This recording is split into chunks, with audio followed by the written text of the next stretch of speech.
This mod for F124 may just save it, at least when it comes to offline play with career mode and AI specifically. Because today I am talking and showing you guys the F124 improved AI plus racing mod. This mod was made by Shoutout F1, who got in touch with me to link me the mod. He actually had made this a while ago, but recently has gone back to tweak it further after seeing my video recently about the downturn and the state of the F124 game, basically. And this mod essentially is trying to rectify a lot of those issues with the DRS and ERS trains. AI just weren't very fun to race in terms of going for moves or getting stuck in these trains where seemingly they just don't want to budge. They're either saving too much energy, and that was really the case when Kolar looked into the actual ins and outs of everything with the AI. And so what you're seeing on screen right now for the rest of this video is me testing out the mod installed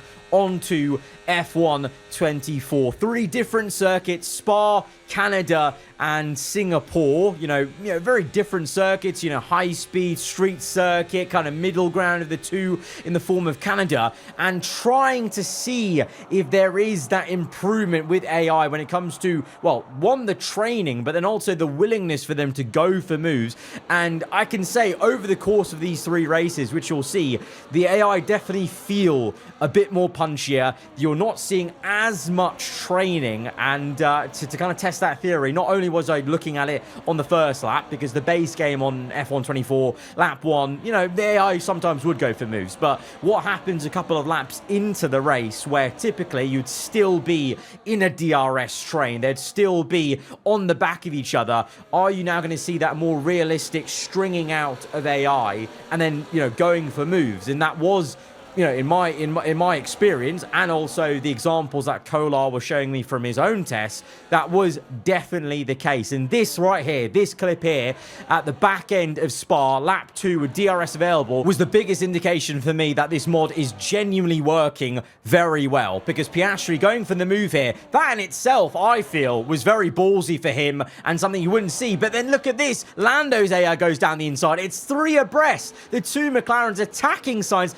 all 3 of them making a little bit of contact. There's a bit of argy-bargy, and Sainz actually loses his front wing. Levels of aggression and just actually going for things that I just don't think you would see in the base F124 game. This move alone that Piastri's made on the Ferrari, I just don't think you would see. Piastri would have just stuck behind Sainz. And then Lando's AI going for the move was very surprising. 3 abreast. The 2 McLarens pinch in, and then with this mod, there is a tiny bit more realistic damage, because I've said this before in career mode episodes, F124 damage is very non-existent. Like, the cars seem so much more solid than they ever did with simulation damage on F123. So along with AI tweaks and improvements, this mod does bring in damage that I feel is more like F123 simulation damage. But just to fixate back on the improvements on the AI themselves rather than the car and the physics of the car and the damage, etc., the actual AI themselves now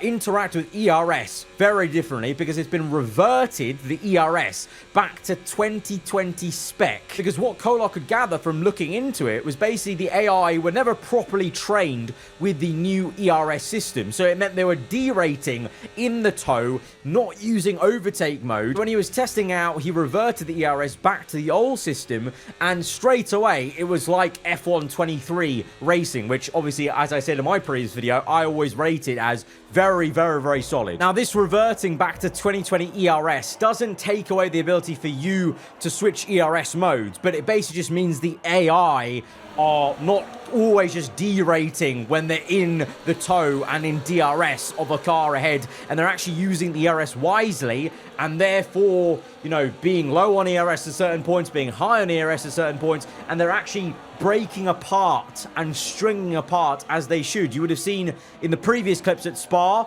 if you looked at the mini-map, yeah, there were a few little clumps, but it was already spreading apart quite rapidly as we went on through the first couple of laps. Now, when I went to Canada and Singapore, I actually decided to take myself out of the race to let the AI speak for themselves, because I felt like maybe my presence as a player was affecting things. So what you're seeing now here in Canada and Singapore, all the onboards or any racing, this is all AI on AI. And already lap 2 this is, look at the big gaps you're seeing now in the top, like 7, 8. Yes, there's a little bit of a group at the bottom of the top 10, but there are little groups that sometimes are there in real life Formula 1, you know, people who are closely matched on performance. But when it comes to genuine differences in pace or driver caliber or whatever, you're seeing them making those moves, not getting stuck, and then when they get the move done, they can actually break DRS, they can actually break away and stretch their legs. You know, the quicker cars or quicker AI, you can actually get a move done and then pull away. Whereas before, they would just pull everyone along. Even, you know, as a player, I said it in my previous video, you could really abuse the system in order to get yourself up the grid, stick behind someone else and just get pulled along with DRS. Whereas now you're seeing it being strung out now. You saw Verstappen make his way through, Leclerc, Perez stretching his legs, getting past and then pulling away. You're seeing here now Alonso having gone Tsunoda. Tsunoda's already fallen away past Sainz, past Alonso now. He's not able to just stay ahead and string them along. The only bottleneck here a little bit was Stroll ahead of the two Mercedes cars. You know, the mod aims to improve things as much as it can. It's not a total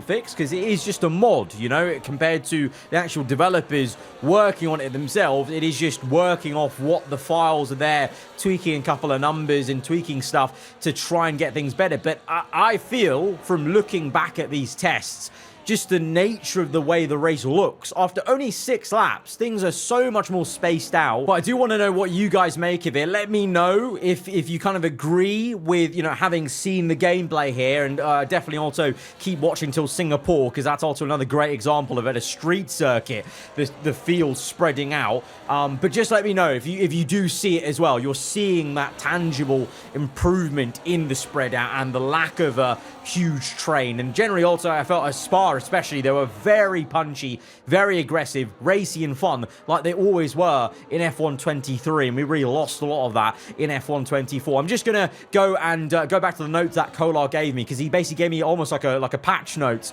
of what he did with this mod, just to talk you through other kind of changes so you can kind of know the technical sides of this mod. So obviously we talked about reverting ERS to 2020 spec. With that though, the chassis weight of all the teams was increased by 5 kg to compensate for the lower deployment of the old spec of ERS. Then we actually get changes to aero as well. We've got lowered drag and downforce values of all teams to compensate for the lower deployment. There's also some dirty air tweaks, which means the car has less downforce while in the wake of the car ahead. We've then got a load of changes to slipstream, including the air density, the actual effect of slipstream itself, and the width of which the slipstream actually affects cars. We then got visual changes for the DRS angle, just to make it look a bit more realistic, but then also the DRS speed opening, so DRS opens as quickly as it does in real life. We've then got changes to suspension, which increases the tire wear, so it should hopefully give you more tire wear strategy options, and then a host of changes to the damage of the car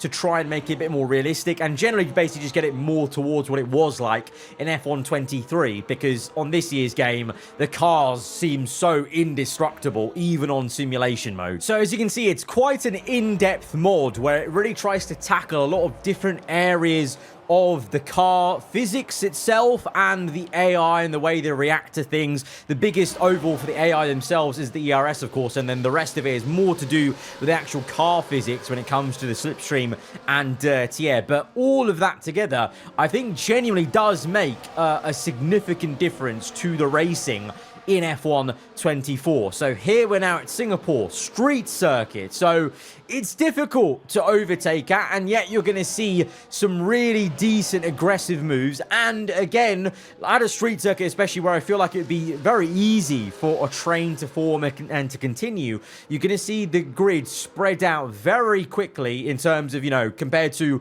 what it was on the base game. I don't think it's like artificially too quickly either. I think it's genuinely, look, like these cars are much quicker than these cars, so they should be pulling away, and you know, certain cars should be making their way through the field, i.e. Sergio Perez here. So in this race, AI Perez had obviously qualified lower, and he's making his way through. Now, if you've watched F1 24 career mode videos of mine, you'll know that on the base game, it was so tough for even like a Red Bull or just a quicker car to sometimes make their way back up a grid order. A case in point, remember Las Vegas, Season 1, me and Lando were in a very quick McLaren, but Lando had a grid penalty and was towards the back of the grid at Las Vegas.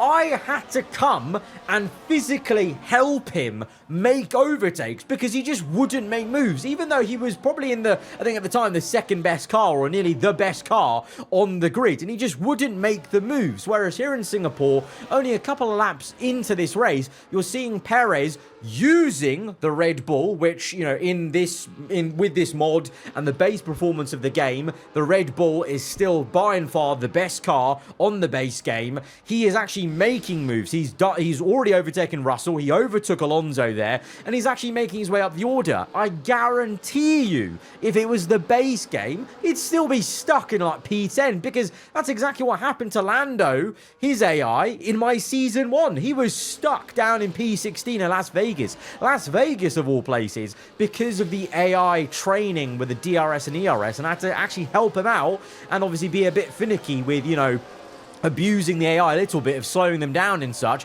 to actually trying to help out my teammates, actually have a bit of fun in the career mode in our championship fight versus Verstappen. You know, I don't want to do that kind of thing. You want to naturally let it happen, but on F1 24, the AI don't have the facilities for that. Now they might do a little bit with this mod, and I really hope for one. I mean, look at this. He goes for the move here, and he's going to be, you know, hopefully getting up to now P6, and it's only lap 4.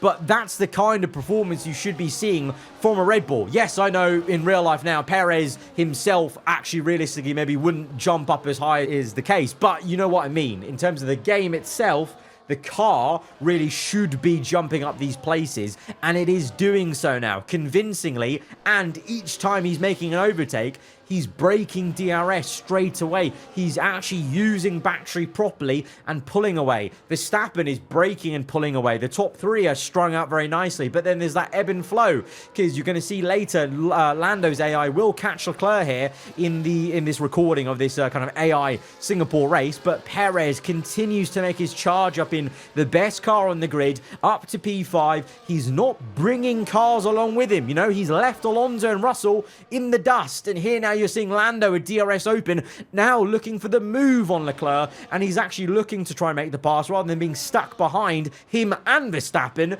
in a 3-car train, because that was always one thing on the base game on F1 24. Ironically, the only one thing I thought was good was maybe because the DRS and ERS train was so powerful, it meant there was definitely a fight for P1 always, because P1, 2, and 3 guaranteed would always be stuck together. But now, realistically, a driver in the lead can hope to pull away and try and control the lead of a race, kind of like how they do it in real life. So yeah, I think for me, for the limited testing I've done, it's giving me a lot of hope that this really might fix at least, you know, some of the issues I have with F1 24. Of course, I still have much bigger problems with other factors of the game. Driver transfers are still dull as hell. That absolutely needs to get addressed in the next game. It does. If it doesn't, I won't even care about new features for my team. I won't. They need to fix the transfers, among other kind of things to do with, you know, season to season interest, basically. But I think this mod is a really good step in the right direction in terms of maybe enjoying the game again. And it's why I'm excited now to maybe say in this video subtly that season 3 is on the way. Season 3 of my career mode is on the way.